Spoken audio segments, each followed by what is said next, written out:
Magandang umaga po sa bawat isa at sa araw po na ito ay nais ko pong batiin ang bawat nanay ng Happy Mother's Day po sa bawat isa sa inyo. Nawa po ay pagpapalain kayo ng Diyos ng karagdagang buhay at kalakasan upang maipadama pa sa inyo pong mga pamilya ang inyo pong kalinga at pagmamahal. Nawa po ay hindi kayo manghinawang magsilbi sa inyo pong mga pamilya bilang ikayo po ay isa pong bayani sa bawat pamilya po niyo. Nawa po ay pagpalain po kayo ng Panginoon. At sa umagang po ito, nawa ay ma-enjoy niyo po ang presence ni Lord habang sineselebrate niyo po ang inyo pong kaarawan na ito bilang mga nanay. Nawa po ay ma-enjoy pa rin po ninyo ang inyo pong buhay sa pamagitan po ng pakikipag-isa sa inyo pong mga pamilya. At nawa po ay sa kabila po ng mga pagsubok na ito sa mga crisis na buhay po natin ngayon, ay hindi mahadlangan ang pag-celebrate po ng inyong pong kaarawan bilang nanay. At nawa po ay kayo ay pasasayahin ng inyong pong mga anak at ang inyong pong mga pamilya sa araw na ito. Happy Mother's Day po sa inyong lahat. Maligayang Mother's Day sa bawat ina na nakakinig po ng mensahe nito. Nawa po ay pagpalain pa po kayo ng Panginoon ng mahabang buhay upang pagsilbihan ang mga pamilya po ninyo. Kayo po ay isa pong bayani sa bawat pamilya, mga nanay na minamahal po namin. Tingin niyo po ang awitin po na ito bilang handog ko po sa inyo sa Mother's Day. Nanay, narito nag-aalay ng isang pagbati. May papantay pa ba sa kabutihan mo at kabaitan? Nanay, Happy Mother's Day sa'yo. Nanay, salamat sa lahat ng kabutihan mo.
Ngayon po umaga, nais ko pong magbahagi po sa inyo about the power of a mother's faith.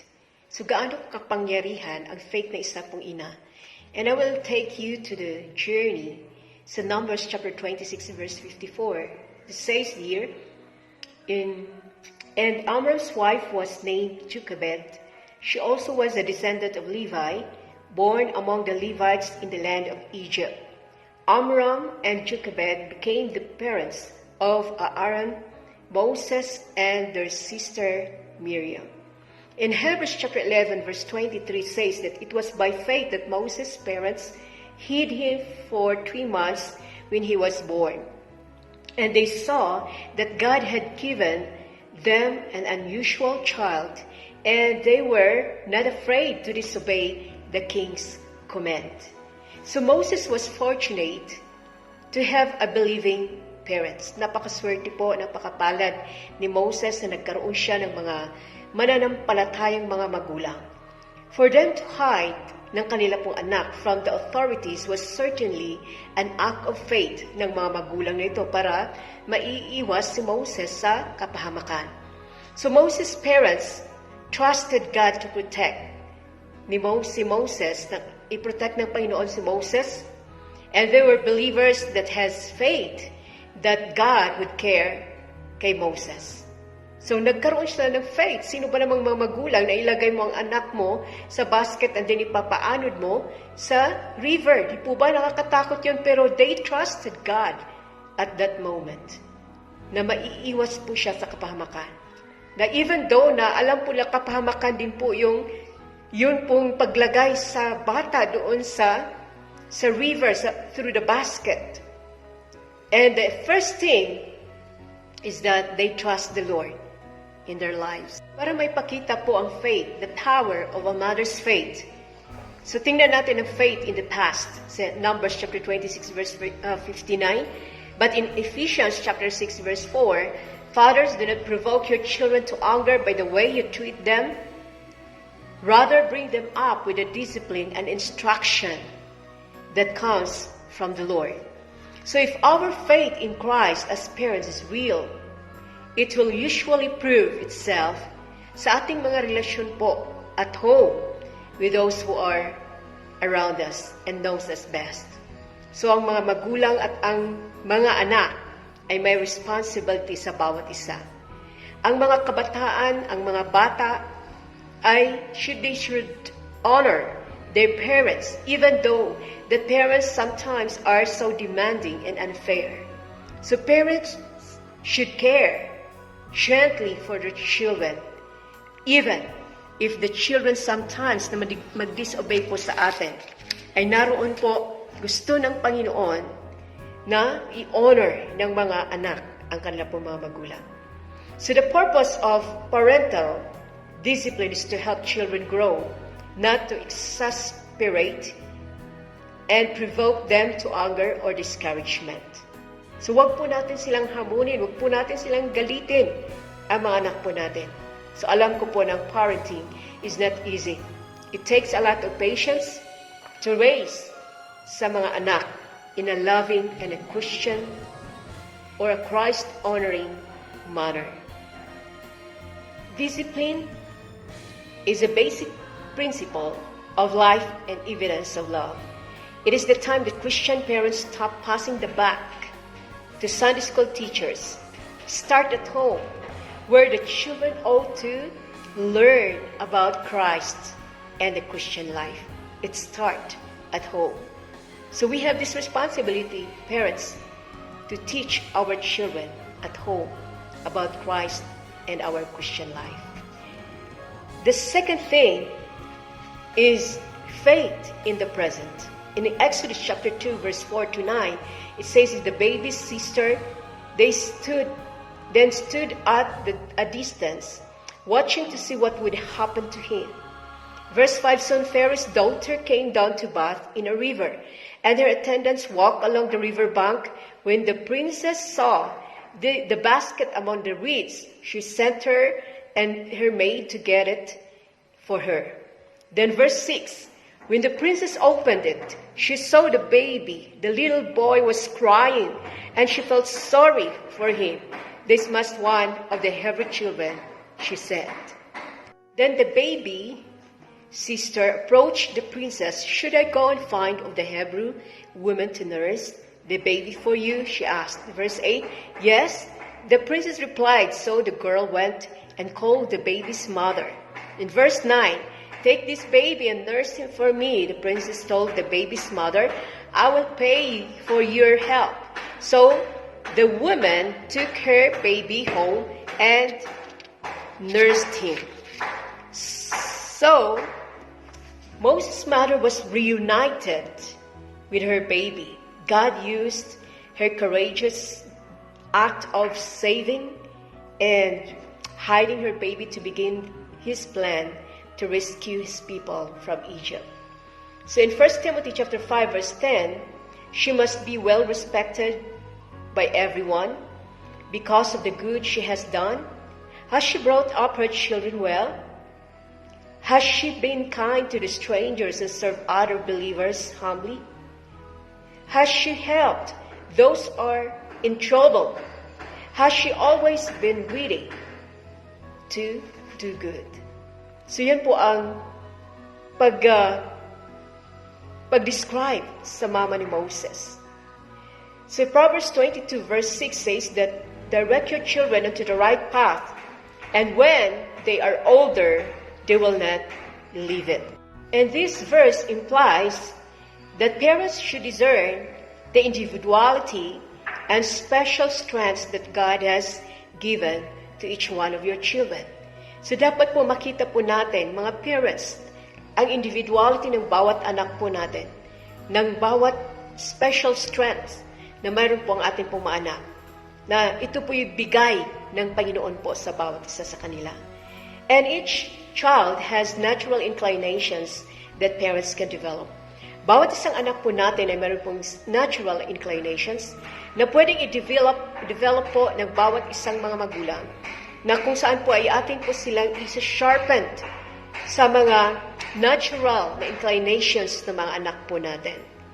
And many parents sometimes make all the choices for their child, but in the long run, it will hurt them. Minsan po pinupush natin yung gusto po natin sa mga anak po natin, but yun po in the long run, masasaktan po sila. So when parents teach the child how to make decisions, they don't have, hindi po natin kailangan po na nakamonitor po tayo, na parang CCTV na tititingnan natin lahat ng kilos ng ating po mga anak. Alam po natin ang mga anak po natin will remain on the right path because they have made the choices themselves. So na doon po na alam po natin as we trust in the Lord to take care of our children. You don't need na ma-monitor po natin sila in every act po nila, kundi po we trust the Lord dahil na-train po natin yung mga anak po natin to choose the right way. Minsan po sa ating mga magulang, tayo po ay nag-aalala anong mga future ng mga anak po natin, at lalo na po financially if in need tayo, so para po bang nag-worry na tayo. But sa life ni Moses, dahil po ang kanyang nanay ay isa pong magiting na ina, matapang na ina na harapin ang lahat ng kapahamakan, harapin po ang mga authorities at that time. But dahil po sa kanya pong courage, ang plano ng Diyos ay natupad po sa kanya pong buhay. So nandun po mga ina ng tahanan, ilagak natin sa Panginoon ang ating pong mga anak. Ihabilin natin po sa makapangyarihang kamay ng ating Panginoon ang future ng ating pong mga anak. So nandun po, kapag ating pong itinalagang sa Diyos ang ating pong mga anak, ang plano ng Panginoon ay magaganap para sa kanila. And the third thing is, she saw her son grow in the same faith, in the same kind of faith. So nakita po ng mama ni Moses na yung pananampalataya na mayroon siya ay nakikita din po niya sa anak po niya. So tayo bilang ina, dapat tayo po ang magiging example sa ating pong pananampalataya. Mula pa baby yung ating anak, ipakita na natin how powerful ang ating pong pananampalataya bilang magulang, bilang ina sa ating pong mga anak. Na hanggang sa paglaki po nila, nakikita nila how real is your faith kay Lord. Kaya tayo mga magulang, huwag nating sayangin na magtanim ng word ni Lord sa kanila, at ng ating pong pananampalataya ay ipakita po natin sa kanila, at upang magiging halimbawa tayo kung paano po sila magkaroon din po ng matibay na pananampalataya sa Panginoon. Sa conclusion po natin, si Moses po became one of the Israel's greatest leaders, a prophet, and a lawgiver. Dahil po sa plano ng Panginoon po sa kanya pong buhay, ay naroon po naganap lahat ng plano nito. At ayon dito sa pinaka-last natin po na text sa Hebrews chapter 11 verse 23 hanggang 24. Sabi po dito sa verse 23, "But by faith, Moses, when he was born, was hidden for 3 months of his parents, because they saw that he was a beautiful child, and they were not afraid of the king's edict." Verse 24, By faith, Moses, when he had grown up, refused to be called the son of Pharaoh's daughter. And verse 25, choosing rather to endure ill treatment with the people of God than to enjoy the passing pleasure of sin. Verse 26, considering the reproach of Christ greater riches than the treasures of Egypt, for he was looking to the reward. Verse 27, by faith he left Egypt, not fearing the wrath of the king, for he endured as seeing him who is unseen.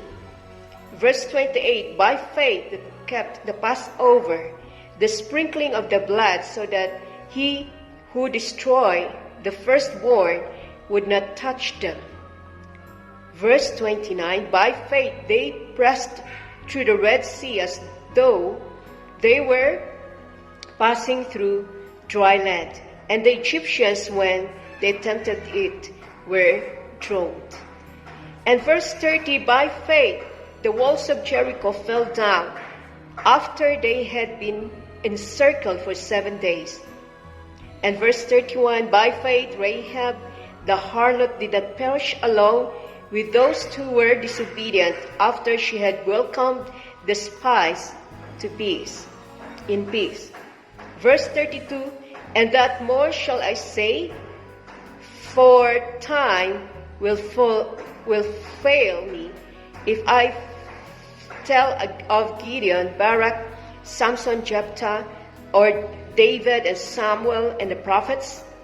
Verse 33, who by faith conquered kingdoms, performed acts of righteousness, obtained promises, shut the mouths of the lions. And verse 34, quenched the power of fire, escaped the edge of the sword, from the weakness were made strong, became mighty in war, put foreign armies to fight. Yan po ang nagaganap po sa buhay po ni Moses. Siya po nagiging great leader dahil meron po siya isang great na nanay, great na mother.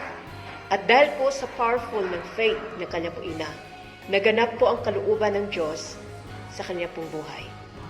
At sa umaga po ito, nais ko pong manalangin po sa bawat ina po, sa bawat magulang. Hallelujah. Panginoon, marami pong salamat o Diyos sa pong ginawa sa buhay po namin. Dalangin ko po, Panginoon, sa mga nanay na bilang nag-celebrate sila doon ng Mother's Day. Panginoon, dalangin ko ang iyong pong patuloy na paghipo sa kanilang pong mga puso, na maramdaman po nila ang pagmamahal ng kanila pong mga pamilya. Dalangin ko, Panginoon, na naroon dakilang Diyos ay pahabain niyo pa ang kanilang pong mga pasensya. Pahabain niyo pa, Panginoon, ang kanilang buhay upang marami pang pagkakataon na mapagsilbihan nilang kanilang pong mga pamilya at maipahayag, Panginoon, ang kanila po, Panginoon, na pagkalinga at pagmamahal sa bawat isa. Dalangin ko, Diyos, ikaw po ang magbigay sa kanila ng kalakasan muli. Nawa, Panginoon, ay patuloy na maranasan ng bawat pamilya ang kanya pong pagkalinga sa kanila, Ama. Patuloy niyo po, Panginoon, pagpalain ng mga magulang, ang ama at ang mga ina, dakilang Diyos ng pamilya. Ikaw po ang siyang maghari, ikaw po ang uunahin nila, ikaw po, Panginoon, ang Diyos nila sa kanila pong mga tahanan, at naway pagpalain niyo po ang bawat isa sa kanila, Panginoon. Nawa po, Panginoon, ma-enjoy ng mga nanay ang araw na ito sa pamagitan ng presensya mo. Sa pangalan ng Diyos Ama, ng Diyos Anak, at ng Diyos Espiritu Santo. Amen. Happy Mother's Day po sa bawat isa sa inyo. Saan man kayo naroon, ay nais ko po na batiin ang bawat isa sa inyo ng Happy Mother's Day. Nawa po ay pagpalain po kayo ng ating Panginoon.